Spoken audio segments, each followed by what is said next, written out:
Hi, today I'm just sorting through a big box of items I've got here. You can see it up there. Um, and I was thinking about showing you some stuff and seeing what there is in it. So here we are. We've got, first of all, some stamps from Swaziland, a British colony in Africa. And these are George the Sixth.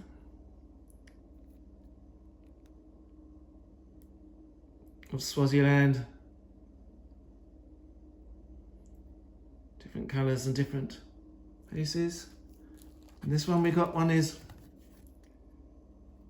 the bottom ones. I think these are Serbia ones. Again, I think they're sort of war period type. And these are overprints. So these are Yugoslavian stamps, and I think it's overprinted with the word Serbia on it.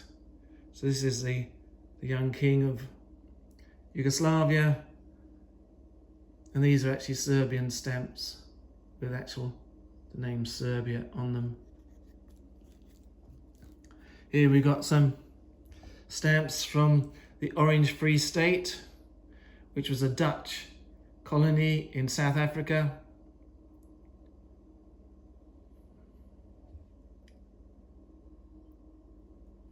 Different values. Here we got some Russian stamps. They produced, especially in the 70s and 80s, they produced loads of these sort of very, I think they're pre-stamped stamps, as it were. So these didn't actually go on a letter. What they did was the post office just stamped them, because you can see they're very carefully stamped in one position. It's not as if they're just stamped here and there.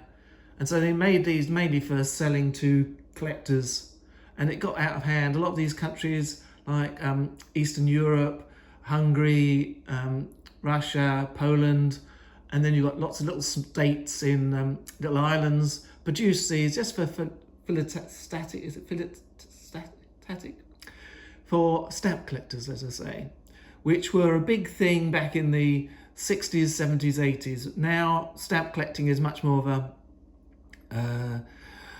fringe thing. Not many people do it now. It's a shame, really. And you don't get many stamps on letters anymore because they're all pre-frank stamped, so you don't get stamps. So they will become eventually much more collectible because they become much rarer, because the number of stamps are now going to disappear. What else have we got here? We've got some here. These are a packet with Newfoundland. Newfoundland was on the east coast of Canada. It was independent from Canada because most of Canada, I think, united in the 1860s. But Newfoundland, and I think a couple of little areas, stayed independent right up to the 1947 or something like that. So you got a lot of stamps coming out of Newfoundland, well known for fish. There's one fishy one there. And there's, I think that's the previous King George V, I think. And there we got, I think that's Elizabeth the Queen, the late Queen. I think that might be Edward VIII, I'm not sure.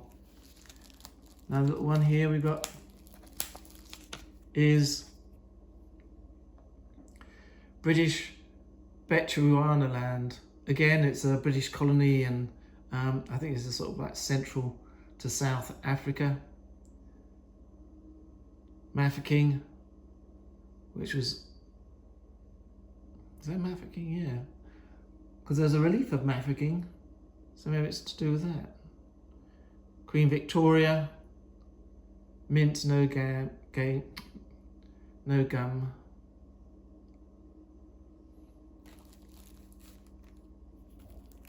Here we got some stamps from Malaya. These have got, I think there's Japanese overmarks, so these are Second World War. And Malaya was made up of a lot of states, and this is one state, Negri Sembilan, is that right? Let me know. But these are overprints from the Second World War on Malayan state stamps. This one's an interesting one. These are from Heligoland. Now, Heligoland was British from in the Victorian period. I think it was went back to Germany after the First World War, something like that.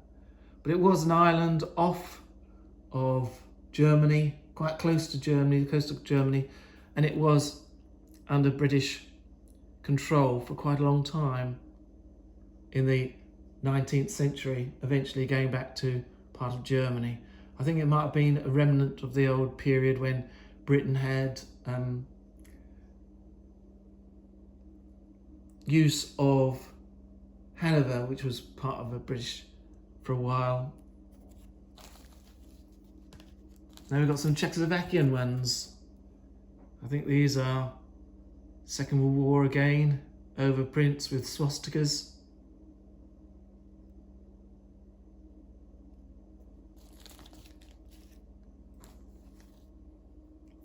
Here we got one. Lundy Coronation 1953. A great year because I was born in that year. This is Lundy. This is an island that was sort of independent. They produced their own coins and stamps for a little while. I think they expected to be an independent state, but I don't think it ever got off the...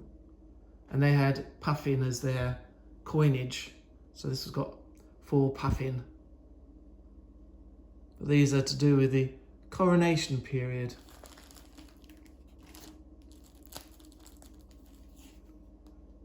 And this one, we got Slovensko. Now, Slovensko, I believe, is Slovakia. In England, it's called Slovakia. Part of what was, after the First World War, Czechoslovakia, and it broke up into Czech Republic and Slovakia now. So during the war, again, it was split. And this was called Slovensko because very difficult. So sometimes Slovenia and Slovensko are very easily confused, but I think this is the Czech side of it, part of the old Czechoslovakia that is now Slovakia. So these are from that period. And here we've got a few more from Tripoli. Oh, yeah, Tripoli. So the Middle East, British military something. So this was an overprint stamps from I think it's North Africa.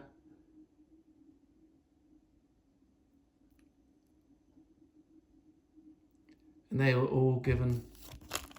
Again, you've got George the VI, I think this is.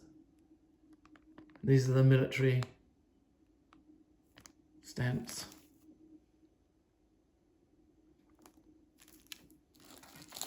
Now this one, again, is Victorian of South Australia. One of an early ones where they didn't have them perforated, they just cut them out of sheets.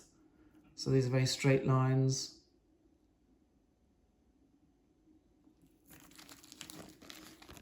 This one again, South Australia, again a very early Victorian one, but it's got little perforations on that one.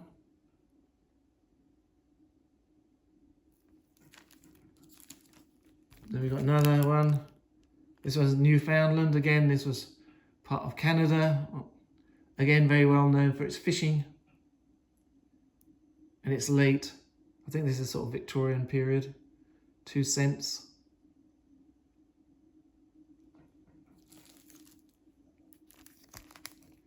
Again, we've got Slovensko, which I believe, these are the Second World War. You can see a Nazi symbol behind the badge of Slovakia, which we call it here.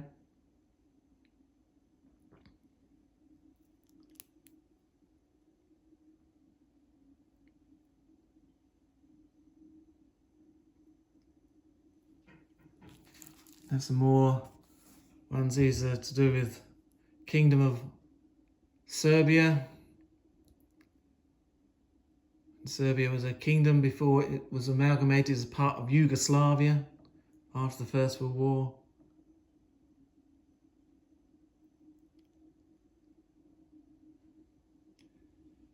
So it's interesting. Some people just say that stamps are just bits of coloured paper, but being a collector, it is, well, I think I've got a condition, because I think sometimes collecting is a bit like smoking cigarettes. It becomes addictive. I think I'm a bit addicted to collecting anything, really. I collect all sorts of things. I think it is an addiction. So this one is Buenos Aires. So it's when Buenos Aires was not part of Argentina, that was made of lots of other little bits. So these are Buenos Aires stamps, early ones.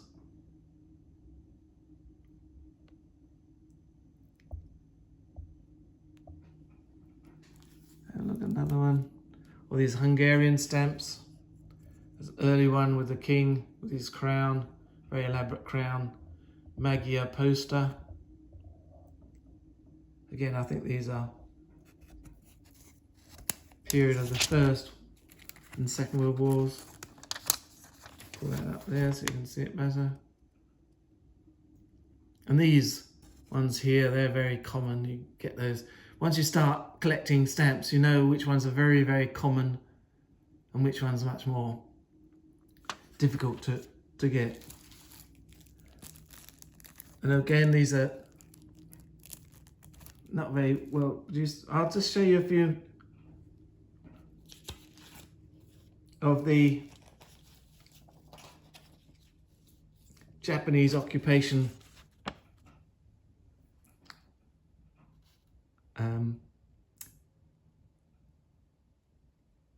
notes I found.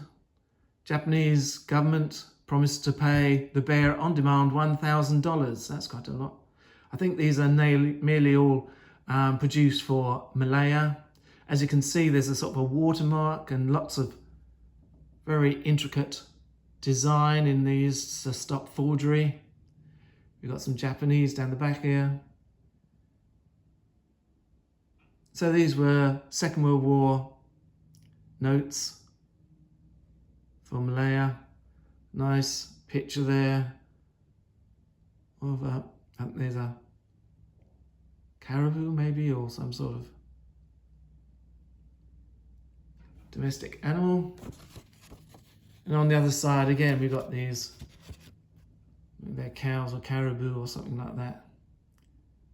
Very well designed. Not sure where they were produced because it looks like a British note, because it says I pay the bearer, which is what you get on British notes. This one is the Japanese government promised to pay the bearer on demand $10. And it's always difficult to know, what does it mean by you're going to pay them $10? So if you went in and asked for your $10, what would you get? You'd probably just get another one of these, because it wasn't backed by anything. It's not as if you're going to give you some gold or something like that. So it's always odd that they say that. There's some fruits there, that's bananas, some tropical fruits. Not sure what they are, maybe mangoes. There's a pineapple at the bottom there, a couple of pineapples. Again, very well made notes. When you think the war was going on around them, it must have been chaos. And yet they were still able to produce these fine notes. Somebody had a very good printer. And you can see the intricacy of these notes. And again, there's probably a watermark in there. And you've got a ship there with some palm trees, a very tropical look to it. And then we've got a 5, Japanese government, $5. Again, you've got this pattern underneath, coconut tree, very tropical, maybe mangoes. Oh no, I don't know what that is. Maybe it's coconuts, I'm not sure. But again, very well produced. And on this side we've got the letter 5, so it's in European numbers rather than Japanese numbers. So it was for people who are used to English, as Malaya was, because it was part of the British Empire. And again, this is the $1. And you've got all this intricate design again. Lovely fruit. And on the other side, the number 1. Well, I think that's enough to get on with today. I will come back to you because I've got a lot here to see, but I don't want to make these videos too long because you might get bored and it might not be the one you're looking for. But please have a look at my other videos, and I will come back to you with all this other information and stuff here we've got to sort out. And as I sort it out, I'll give you some information and some more videos. There's some interesting stuff in here, so please look again. Please look at my other videos. They don't go out of date because they're all about subjects that are not really dateable. And please give it a like. Please subscribe. I've got, I think, about 349. It'd be nice to get up to 350 subscribers. It all helps to push the channel along. It was doing well. It suddenly got into a bit of a slide down to 30 views or something like that for sometimes for each day. So please give it a view, send it to other people, and I'll see you again soon. Bye.